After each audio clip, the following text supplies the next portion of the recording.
He's come out of nowhere and we don't know who he is. What do we know about him? He's leading desperate people. So this is a cult? We don't know who he's associated with. He could be creating an army. Or he could be leading them to their death.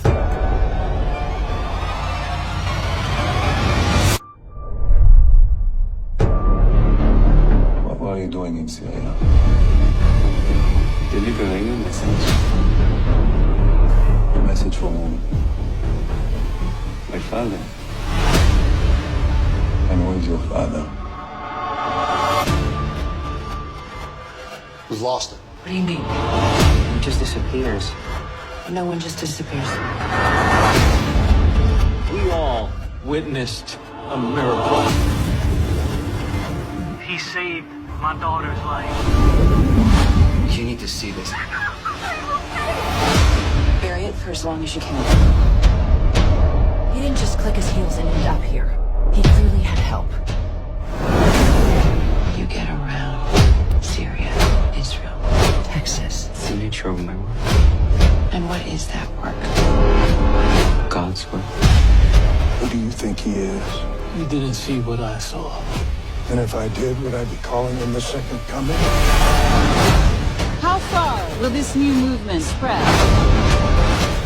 I'm going to find out everything about you.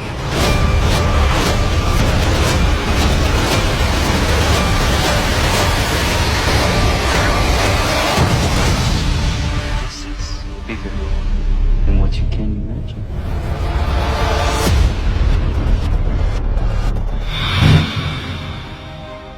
Baru-baru ini, masyarakat dunia tengah ramai membicarakan serial terbaru Netflix yang akan tayang pada Januari tahun depan, berjudul Messiah, setelah trailer musim pertamanya resmi dirilis. Messiah sendiri adalah serial web televisi thriller Amerika yang ditulis oleh Michelle Petroni. Serial TV ini direncanakan akan dibagi menjadi beberapa season, di mana season pertama akan terdiri dari 10 episode yang diagendakan akan dirilis di Netflix pada 1 Januari 2020. Di dalam trailer berdurasi 2 menit 8 detik tersebut, kita disuguhkan dengan sosok misterius yang diperankan oleh aktor asal Belgia bernama Mehdi Dehbi, di mana dia memiliki banyak pengikut dan dapat melakukan hal luar biasa seperti menghilang tiba-tiba ataupun menembus pusaran badai tornado.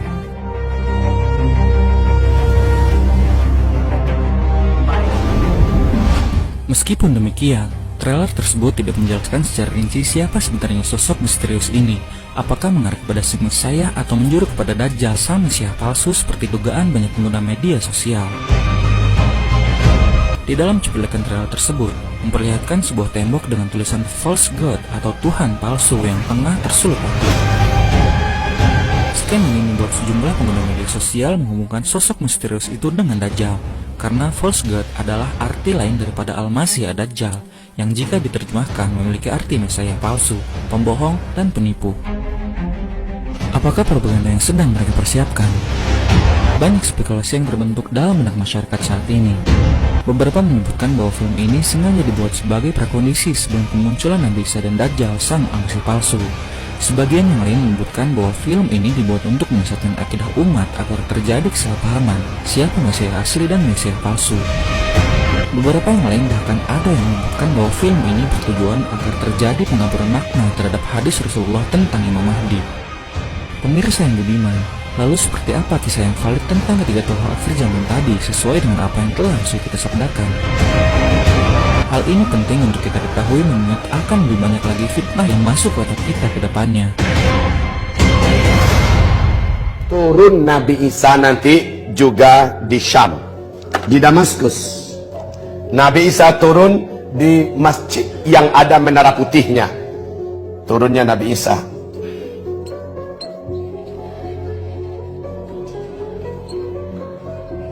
Ya. Dajjal nanti akan keluar di sini. Dajjal, ini kota Asbahan, Iran. Kota Asbahan adalah kota khusus untuk umat Yahudi di Iran sekarang. Nabi mengatakan Dajjal akan keluar di Asbahan, dan dia dikelilingi oleh 70.000 pasukan Yahudi yang sudah siap dengan pakaian jubah kebesaran Yahudi dan pedang-pedang terbaik pada masa itu, kata Nabi. Sebagai informasi buat Bapak Ibu semua, di Asbahan hari ini sudah standby 70.000 lelaki yang kekar-kekar dari bangsa Yahudi dan jubah khas mereka, dan jubah itu tidak berjahit. Mereka sudah memesan pedang dari besi-besi terbaik di muka bumi sebanyak jumlah mereka yang ada, dan pedang itu tidak boleh dimiliki kecuali hanya oleh mereka. Subhanallah kondisinya sekarang kaum muslimin. Nah, Dajjal ketika lepas dia langsung mengelilingi permukaan bumi. Lamanya berapa? Hanya 1 tahun 2 bulan 2 minggu. Lalu ngapain? Dia mengepung Imam Mahdi. Al-Mahdi adanya di Syria saat itu, di Damaskus. Al-Mahdi saat itu kembali. Jadi setelah Jazirah Arab ditaklukkan oleh Al-Mahdi, ya, kemudian blok timur juga sudah takluk seluruhnya, Turki juga sudah ditaklukkan oleh Al-Mahdi. Dajjal keluar. Dajjal keluar ngapain? Garap manusia yang ada di muka bumi supaya sujud menyembahnya dan mengkafirkan manusia. Setelah selesai, Dajjal menuju kepada kekuatan yang belum berhasil ditaklukkannya, yaitu kekuatan Al-Mahdi di Syria, di Damaskus. Al-Mahdi menyadari Dajjal bukan lawannya. Orang-orang yang beriman bersama Imam Mahdi dibawa masuk ke dalam masjid Jami' Amawi, dan di masjid itu ada menara putihnya. Saat ini menara putih itu belum rusak, belum diganggu. Silakan buka nanti buku ensiklopedia akhir zaman, lihat foto menara putih tersebut di Masjid Jami' Amawi. Al-Hafiz Ibnu Katsir, ulama-ulama besar dari kaum salaf, sangat yakin inilah dia masjid, disinilah nanti Nabi Isa akan turun. Kaum muslimin, Dajjal datang di waktu asar, dikepung Al-Mahdi.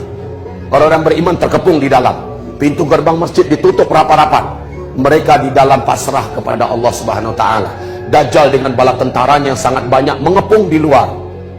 Kaum muslimin yang kami muliakan, malam hari orang-orang beriman hampir-hampir tidak bisa tidur. Paling-paling mereka hanya terpejam matanya sebentar, bangun lagi langsung tahajud. Mereka menangis, mereka berdoa, salat lagi, salat, menangis, berdoa, salat lagi. Mereka betul-betul pasrah, sebab manusia terkuat di bumi sudah mengepung mereka di luar.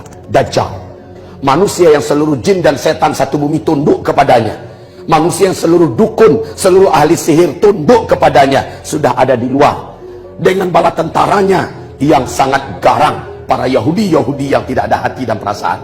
Kaum muslimin, ketika itu waktu subuh pun masuk. Imam Mahdi perintahkan azan. Selesai azan, mereka sholat sunat fajar 2 rakaat.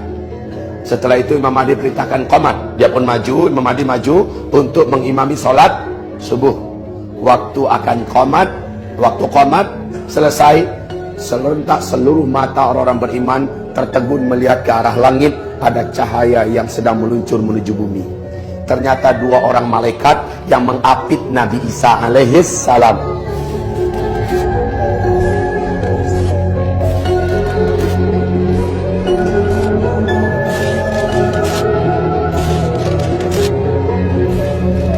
Kata Rasulullah, Nabi Isa meletakkan kedua tangannya di atas kedua bahu malaikat, samping kiri dan kanannya turun. Saat sampai di bumi, malaikat naik kembali. Imam Mahdi langsung mundur ke belakang, mempersilahkan Nabi Isa untuk mengimami sholat. Kata Nabi Isa, lah, qomat tadi untuk kamu, pemimpinnya zaman sekarang adalah kamu, silahkan majulah jadi imam.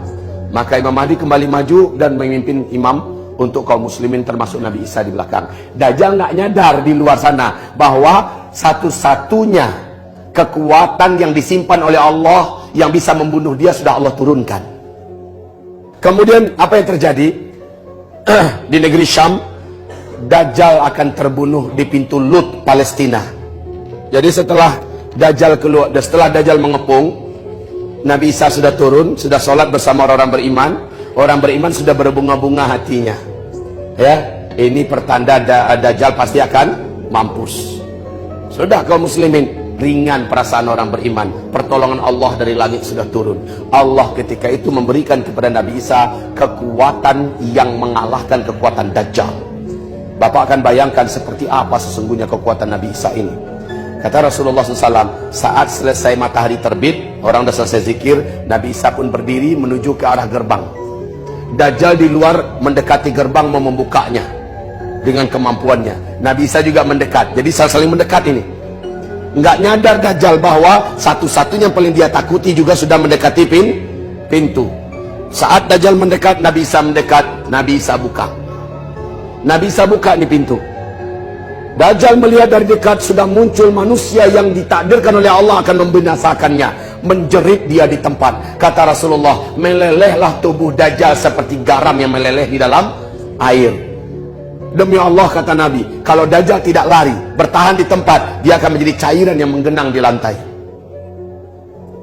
Tapi Dajjal segera lari. Kata Rasulullah, nafas Nabi Isa, nafasnya saja, seluruh orang kafir yang ada sekitar Dajjal mati di tempat oleh nafas Nabi Isa. Dan nafas Nabi Isa mampu membunuh di jarak 500 km.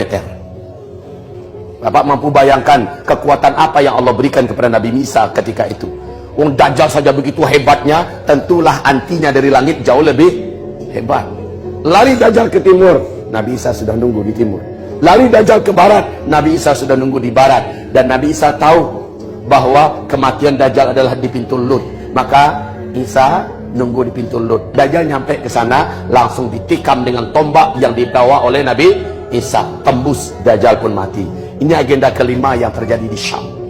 Masih banyak topik yang akan kita bahas. Silakan subscribe channel kami agar kita bisa lebih dekat dan bersama membahas berbagai topik menarik lainnya. Like bila Anda suka dan unlike saja bila Anda tidak suka dengan video seperti ini. Terima kasih telah menonton dan sampai jumpa.